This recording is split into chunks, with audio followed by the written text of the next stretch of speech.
Hey everyone, so today we have a very special guest. We were very excited to have her on here, but actually honored that she would, take us up on recording this podcast with us when we know that it could be a little difficult. So we're here together, and this is Yadi. Hi, guys.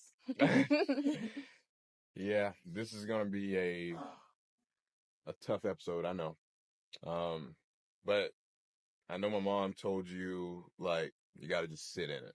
Like they're not aware of what's going on just yet, but basically her son committed suicide. And that is a very, very hard topic that a lot of people actually go through. And she's going through this journey right now as we speak. How long has it been right now so far? 3 months. 3 months. And it hit everybody very hard, but nobody can feel it, of course, like you. So is this your first time really? Because I know you, a lot of times you just keep to yourself and you don't really talk to a lot of people. Be okay with being vulnerable here.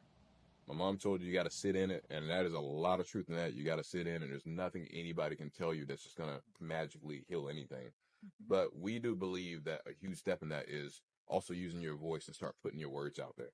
Because you can help and impact a lot of people, but also by you putting your words out there, you're actually helping yourself right now too with that healing journey.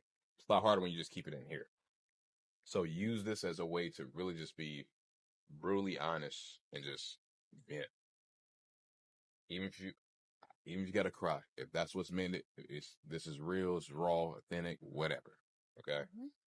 I guess we can start here and then go backwards. So what do we do for a cease this weekend? A pool plunge at 41-degree weather. And it was windy. Never been in a pool in December. The pool is always shut down August, somewhere in that range. So to be like, you're doing a cold plunge in December? Now, what was that experience like? It's something that I honestly never thought I could do. I'm a chicken for the cold. So, my showers are hot. Same. But I went in there. I didn't think about it. I just went in there. It was for my baby. It was suicide awareness. I know I got out quick and you were like, hey, go back and sit for 3 minutes. I was really in there for like 10 minutes. But go back in there for 3 minutes. I didn't even think about it twice. Yeah, you move quick. And I was like, oh. and if you want to see the footage for this, you'll see this on the video from yesterday. Look at the footage on this and you'll see exactly what she's talking about. Yeah, and I went and I sat there and I was really cold and it was like I couldn't breathe. But you have to like try to breathe. And I started talking to my baby in my head. That's what I do when anything is hard. I just start talking to him because I know he would be proud of me. And then I started calming down. And then I was like, okay, this isn't bad. Yeah. But yeah, just like when you put all that freaking weight on the bar for me to squat, I'd be like, all right, sis, you got me, babe. We got this, because I know he would be proud of me. So I always have him in my head, and I do it. And to give you a little bit of backstory, so I started training her a couple of years back, and her son got to see her transformation, how much stronger she was getting, how her body was changing, and all these different factors. And before you know it, he was trying to get in the gym too. I don't know exactly how that conversation went. Like, how did it first happen with him trying to get into the gym in the first place? Okay, so mainly his goal was to be stronger than me. I do agree. He was 13? Yep. And he was 13 and he started working out at home. He said he didn't like the way he looked and stuff, my little chunky monkey. And he started working out outside, running, doing push-ups, and I'd be out there with him. And then one day I was just like, would you be wanting to go to the gym with me and Shiloh so he could train you? And he was like, yeah. And that's when I told you, and he didn't hesitate. No, yeah, no hesitation. He was like, all right, let's do this. And so what did that feel like? So when he first started, seeing where you start from, everything's hard, challenging, and when you started to see his transition, what did that feel like? When you started seeing his body changes? Also, when you started seeing his strength was starting to surpass. Oh, he got fat. He got stronger than me very fast. Okay. And that's what he wanted, but he wanted more. Obviously, he wanted to be like a power lifter, and, But his transformation, you could see it all over him. His confidence, him taking pictures. Where before he's like, "No, mom, I don't want to take a picture." Then he'd be like, "All right." And you know me, I'm always like, "Let's take a picture. Let's take a picture." And it was always fun. Yeah, Lily's seeing him go from barely lifting the bar on like all the exercise to doing 225 pounds on bench press. Yeah. 315 pounds on deadlifts, 315 pounds on squat. Nothing like I have a video 20 or something like somewhere. that. I gotta find it. Yeah, so just all these crazy numbers just from being consistent. And just once again, like you said, I remember when he first walked in, it's like he always walked with his head down and like that kind of energy is a person that keeps to himself. And then saying now he flexing in the mirror with both his arms up. So it's like, wow.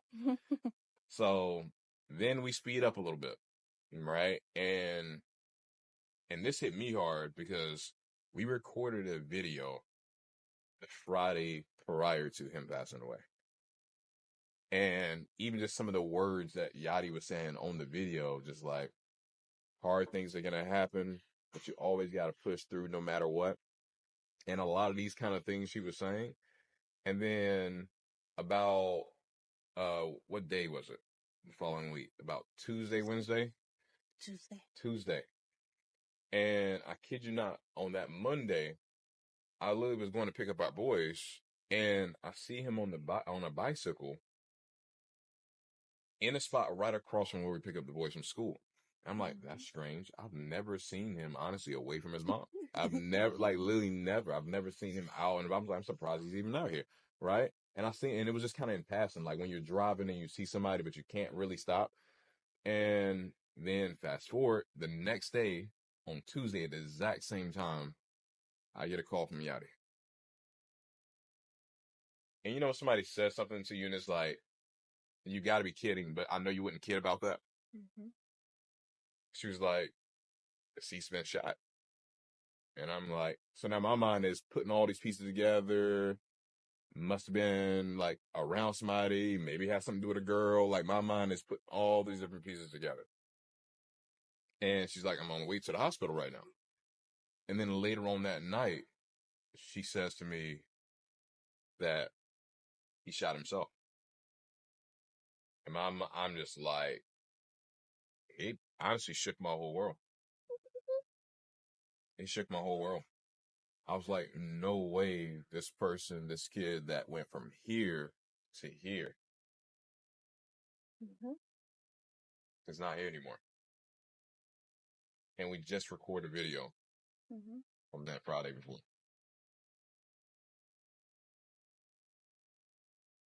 And there was different things going on that day that almost that video didn't even get recorded. And it just maybe just like, wow, that's God. Yeah. Even just seeing we got to see his interaction between him and his mom on the video, the banner, like him picking at her, poking fun of her, like messing with it. Just like, right. Right. I asked him in one spot, I was like, I'm not chopped off in this part of the video, right? He's like, no, you're good. And I look back at the video and I'm like this, like, see my mouth and down. I'm just like, all right. Okay, Aziz, I see you. So, you were in the video. Yeah, right. Just part of your head, was it? Right. So, yeah, so just having that experience, like memories forever to just have there. Mm-hmm. And so now talk about a little bit about after the video or even watching back the video, how you were feeling when you were watching back the video after everything that happened. That same video from Friday. Mm-hmm. It was, you don't realize the things we say and do, but look back and it was amazing just watching it. I mean, of course, emotional, but it hit hard. I was like, wow. I'm glad we recorded. You were only recording because you were torturing me. And I was about to die. I was on that leg extension, like, no. And he's I would like, never do such a thing. I mean, it was just emotional, and I'm glad we did that recording. I remember you messaged me and it was like, I went through like every emotion. Yeah. Watching the video. Yeah. I know this is hard, but for you, because I know what I felt when you called me. What were some of the things you were feeling and going through when you got the initial call? when I got the call, I was at work. Everything happened really fast. Like, bam, bam, bam, bam. He did it.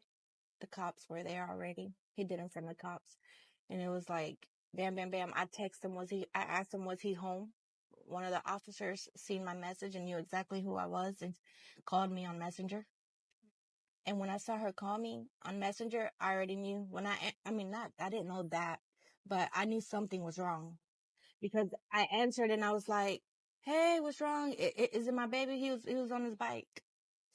I thought like maybe like he got hit by a car or something. You know, like you never know. Like, why are you calling me? We never talk. Right. And, but I love and appreciate her for the record. And, but she was like, I'm going to call your cell phone. And she called my cell phone. And it's like my soul left my body. Like, and I can hear them talking in the background. She wouldn't tell me what was going on. She would just tell me, there's an officer's going to come get you. Another officer took the phone from her. It's like, where are you at? And I'm like, at National Finance. And he's like, I'll be right there. But it's like my soul left my body. And I called my mom and I'm like, it's Aziz home. I'm like, maybe they're mistaking. I'm sorry for wanting them to be mistaken. But yes, I did want them to be mistaken. I mean, of course. Any mom would. Yeah. And I was like, it's Caesar. And she was like, no, what's wrong? And I was like, oh my God. And he wouldn't answer. And they were trying to call. And I told Nani, my daughter, I was like, go to the Civic Center. Something's going on at the Civic Center. We live not far from there. So they went to the Civic Center. Of course, they didn't go back there to anything. I mean, they stopped them. But the officer came and and the girls at work, they just didn't know what to say or do or nothing. And I was just, it's like,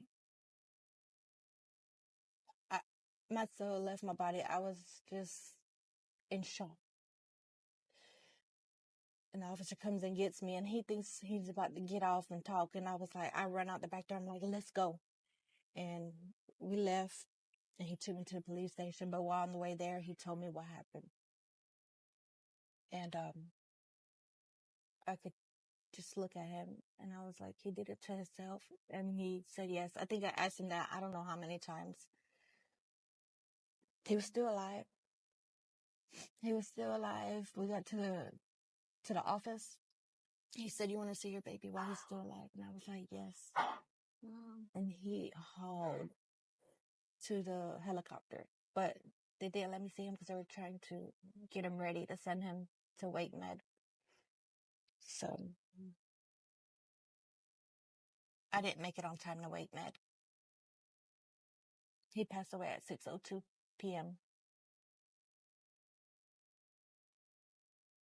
So yeah, his dad beat me to Wake Med because he lives closer.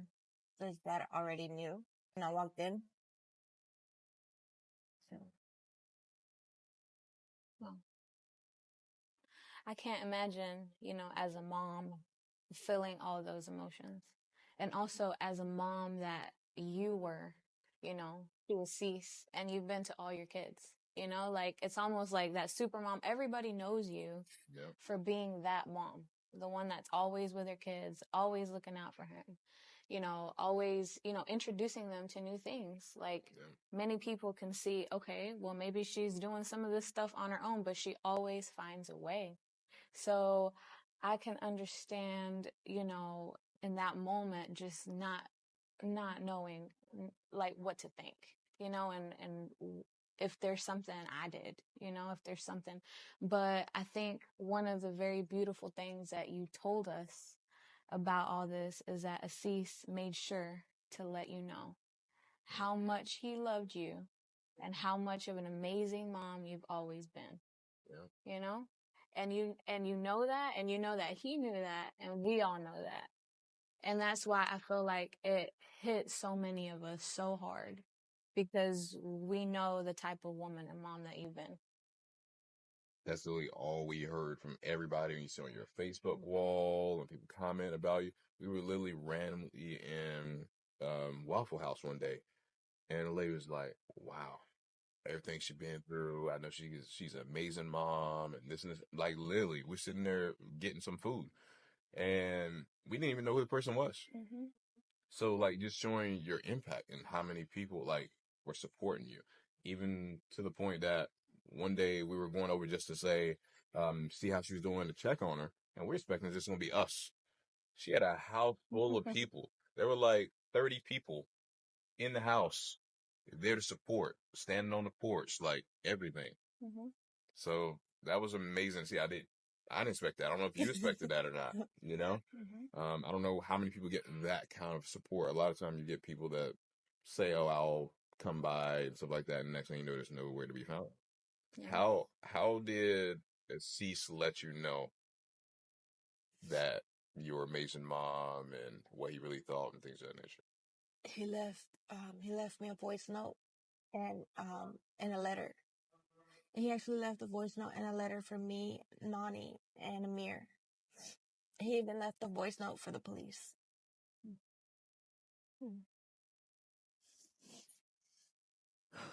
He was like, everybody says he was my favorite. You know, they're like, that's your favorite. That's your twin. And it's not, I don't say favorites, but they're all my favorite.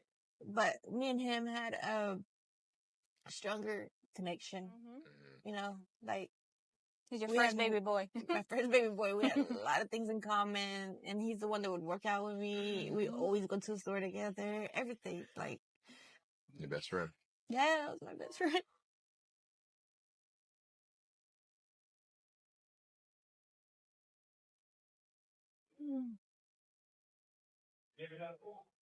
Yep.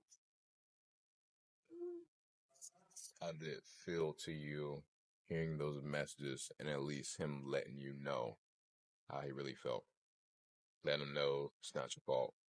How did that feel? How did you process that?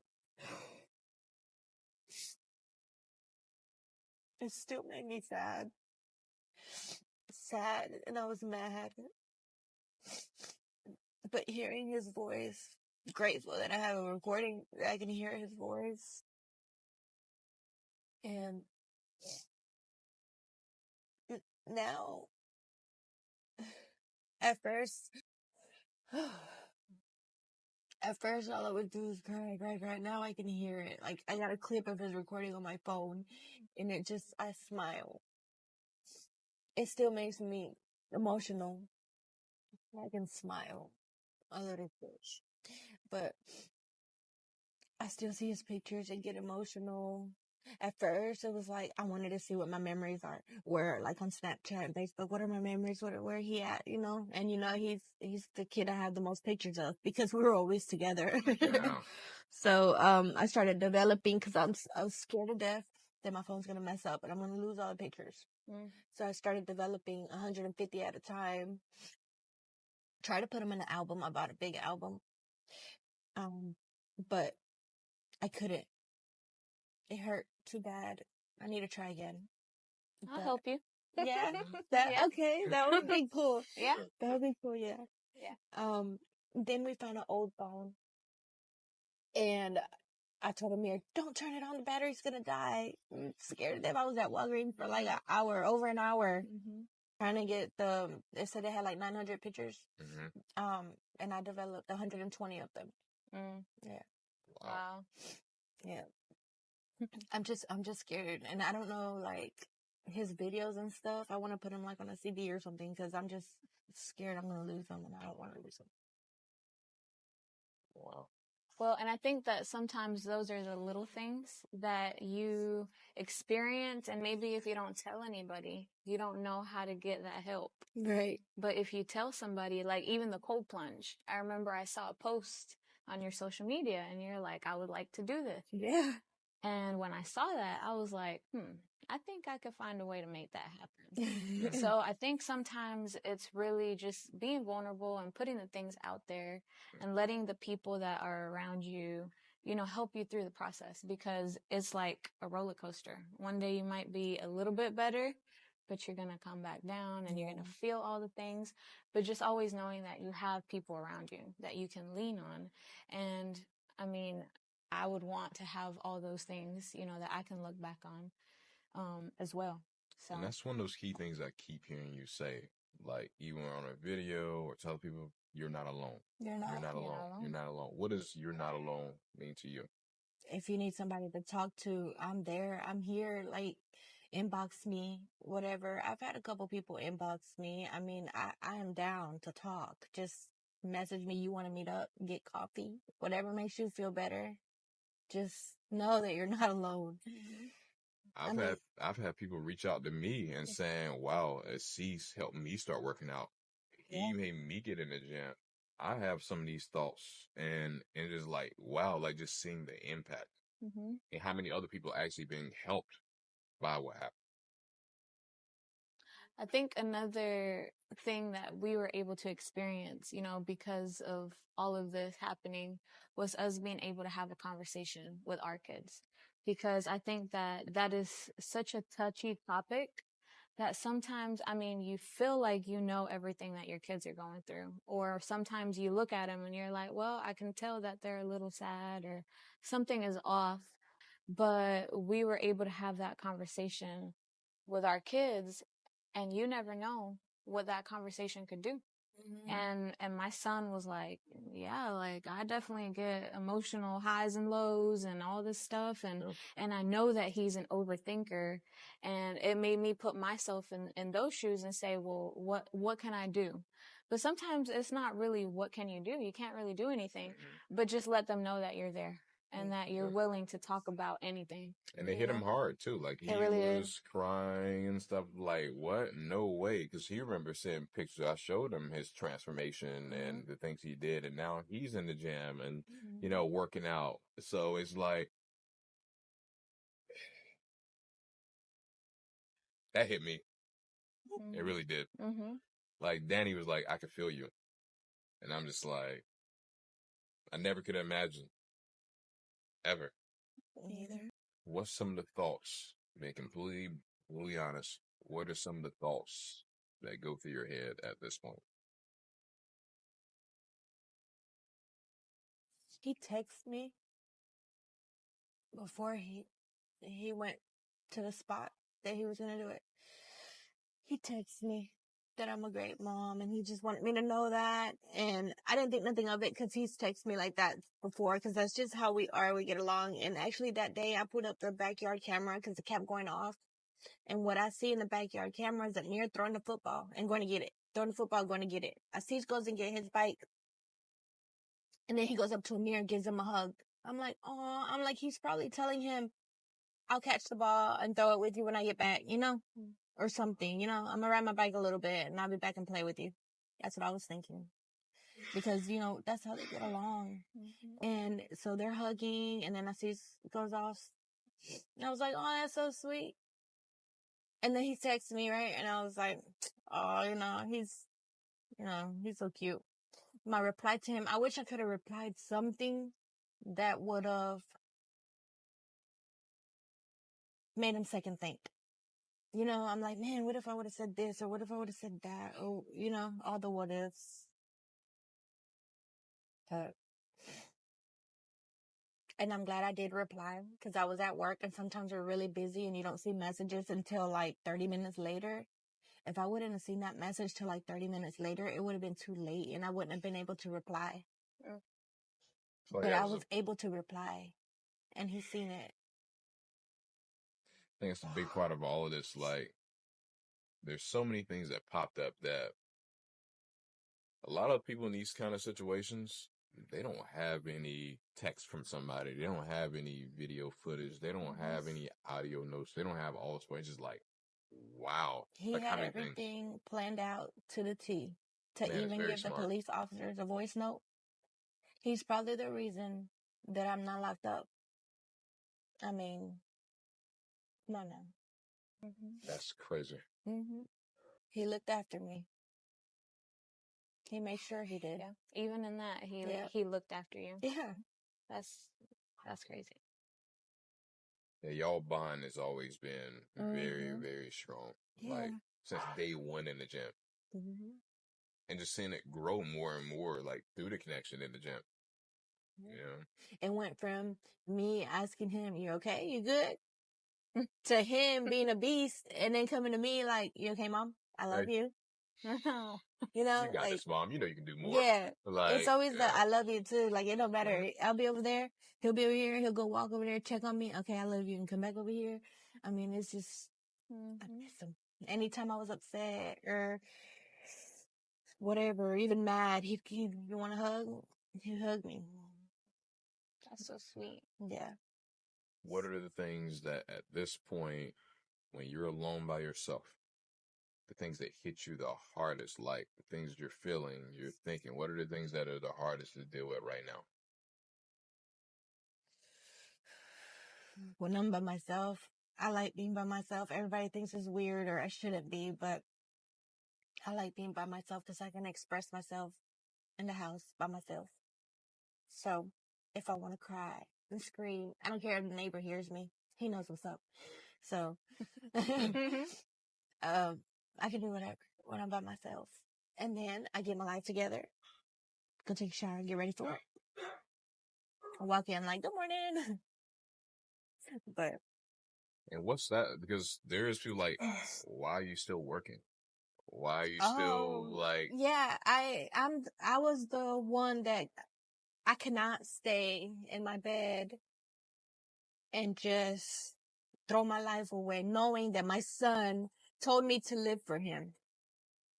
And I'm going to go out there. I'm going to go to work. I'm going to make him proud. I'm going to come to the gym. It's hard at the gym. I cry right before doing a squat, whatever, you know. Somebody will come and hug me and I'll cry. But then I'll go back to my workout or I'll go to the bathroom at work and cry and then I'll come back to my desk. I mean, life don't stop. He wants me to live, so that's what I'm going to do. I'm going to try my darndest to try to do better. I'm not going to say I don't have my days where I don't get out the recliner. I'll stay in the recliner all day just watching my show or just whatever. But the next day I get up and I'm like, okay, I had my day. Now I can try to do better.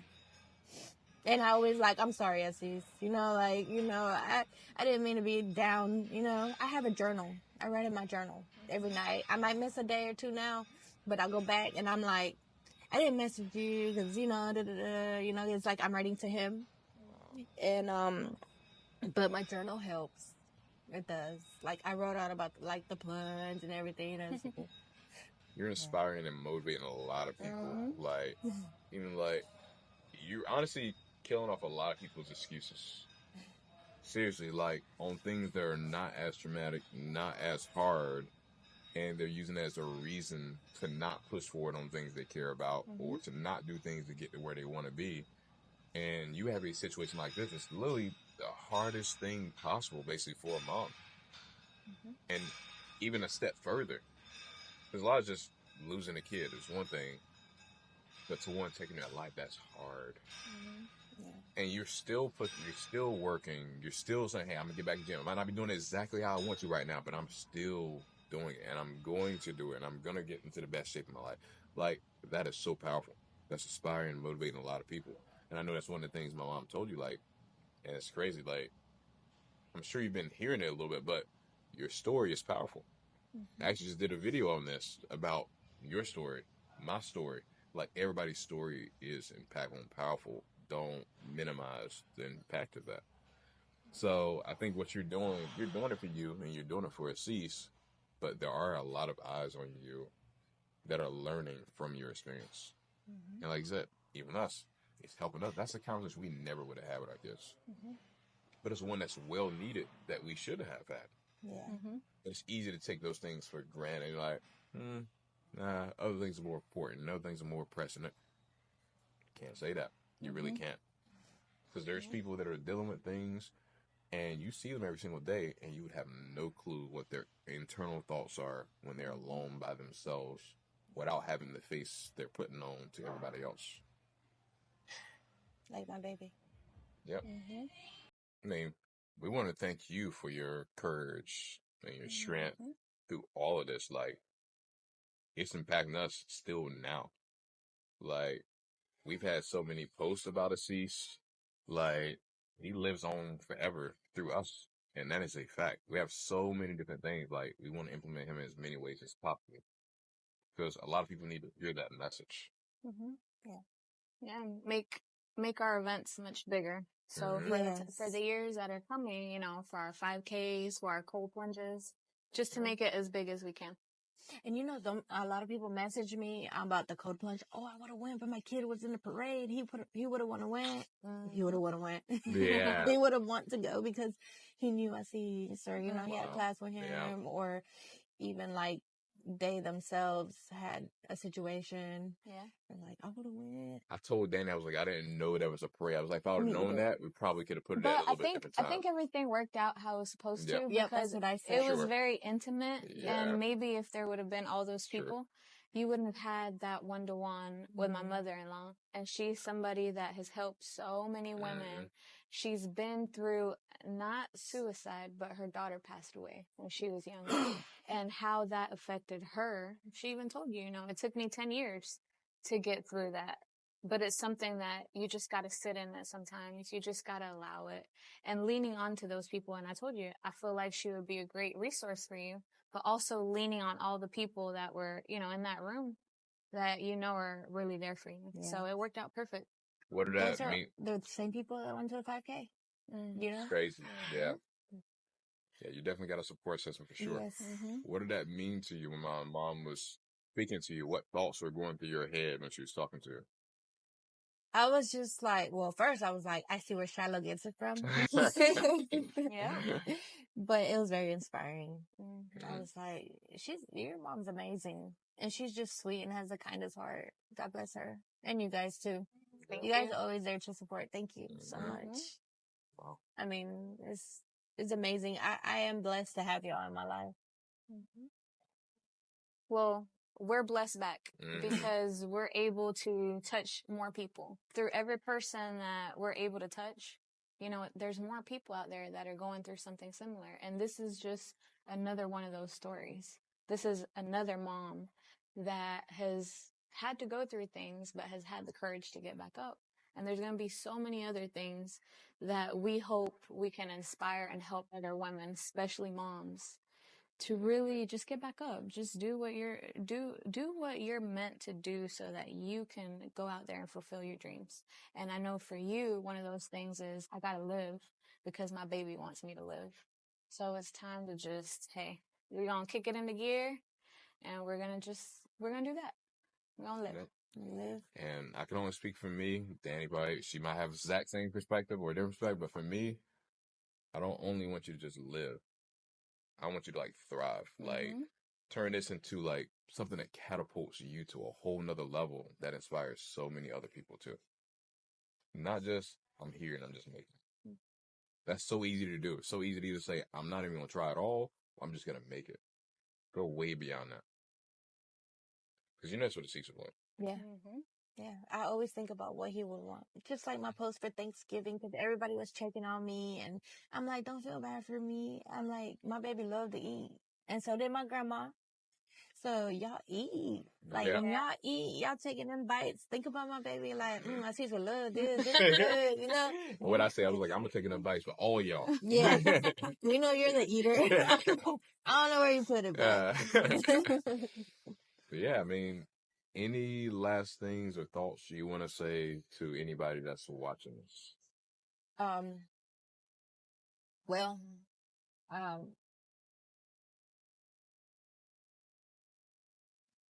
Going through this is not easy. I coped with it my way. Everybody has their own way. My way, a little bit of my way is journaling. Everything is suicide awareness to me. Like my Christmas tree is teal and purple and it has a cease picture in the top. I'll send you a picture. You can probably clip it in. Yeah.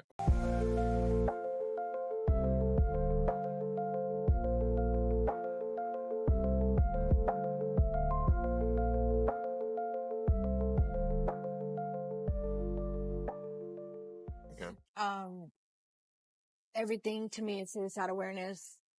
It's just a big thing. It's part of my life now. And I'm a big supporter. Like whatever I see that's going on locally, suicide awareness, I'm going to be there. And But for somebody else, that might be a trigger. Like, they don't want to hear about that because that's what happened to them, but doesn't matter how you cope. Just cope. Just try to cope. See what works best for you and just do it. But don't lay in the bed. Get your butt up. Get to work. Make your baby proud, basically. Do what you know he would want you to do, or she, or anybody, any loved one. It doesn't have to be a child, any loved one that you know, or even yourself. If you have these thoughts and feelings, reach out. I always say you're not alone. So You're not. Wow. We're proud of you, even for even being up here to speak on this 3 months later. Thank you.